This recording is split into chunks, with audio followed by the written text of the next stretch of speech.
the relationship between y equals f of x and y squared equals f of x. If you want to know what the graph of y squared equals f of x looks like, you can first sketch the graph y equals f of x. And we have an exercise here. Using the graph of y equals x minus 2 times x plus 1 divided by x minus 3 times x plus 2, sketch the graph of y squared equals the same function. So here's the graph of y equals x minus 2 times x plus 1 divided by x minus 3 times x plus 2, here in blue, which we know how to graph already using techniques previously discussed. This time we want to sketch y squared equals x minus 2 times x plus 1 divided by x minus 3 times x plus 2. Now there's lots of observations we can make here in order to plot this graph. Remember, when we're plotting the graph of a function, we're looking to plot all of the x-y pairs that make this equation true. And we know that if y squared is equal to this thing here, then it must be the case that y is equal to the positive or negative square root of x minus 2 times x plus 1 divided by x minus 3 times x plus 2.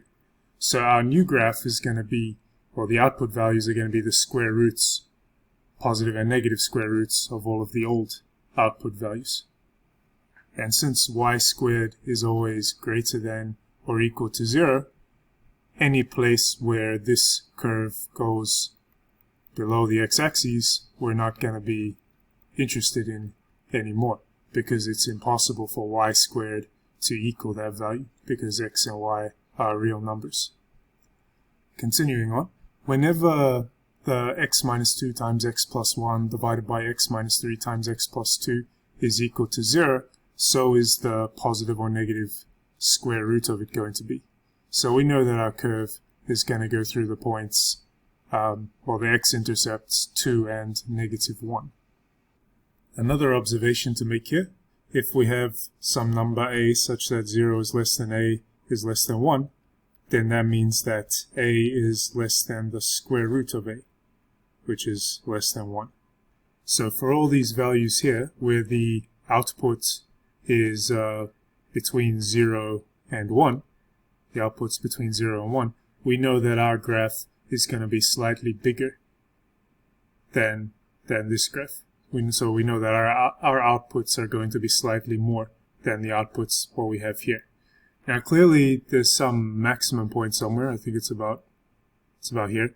We can calculate it directly if we like, just by differentiating this function here and setting it equal to 0 to find the stationary point. And then once we found that stationary point, we would have the x value that looks like about 0.5. And then we could put it into the function. We could put it into this function here to find what our y value should be. I'm not going to do that. It'll take a bit of time. You can do it yourself if you like and check your answer by plotting these graphs on Desmos. But I'm just going to assume it's about here and that the output is about 0.4. And so I'm going to make the maximum of the square root of that just about there. But yeah, we could certainly calculate it more precisely if we wanted to. And then that pretty much covers it for this little part in here. We know that positive square root of that part is going to look just like this. Or at least something like that. Now, it's important that as long as the gradient at this point of the original graph is not 0, it's important that this thing comes down in such a way that we come down vertically around here, or that the gradient on our new graph at this point should be vertical. It should be undefined. We'll talk more about that later. Okay, now let's deal with the rest of the graph in the positive section. Clearly there's a horizontal asymptote y equals 1. So let's go ahead and put that in there. So y equals 1.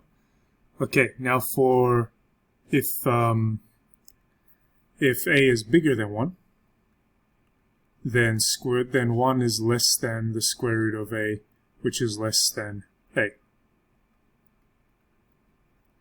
So for this part of our graph, all of our output values are bigger than 1, which means when we take the positive square root of it, we're going to have values that are output values that are slightly less. But of course, they still have to be bigger than 1. And so that forces 1 to be the horizontal asymptote of our new graph as well. And for the vertical asymptotes, there's still going to be vertical asymptotes after we take the square root for obvious reasons. So our new graph still has x equals -2 and x equals +3 as vertical asymptotes.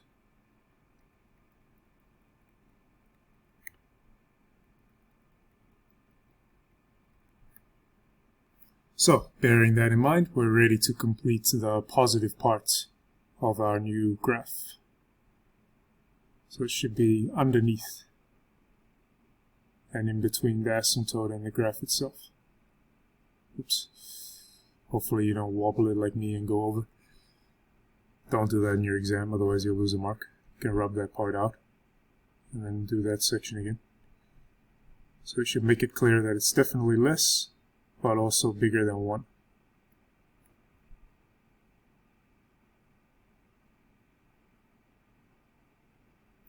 Okay, so that is the positive section done.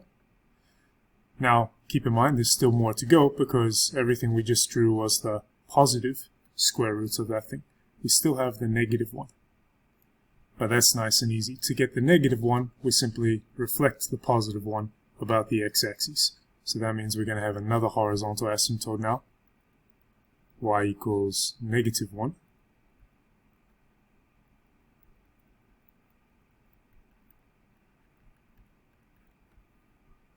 And then, yeah, just reflect everything as accurately as you can.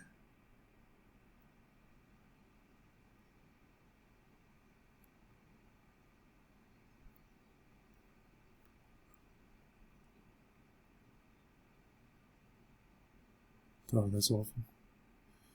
Hopefully your diagram is much better than mine.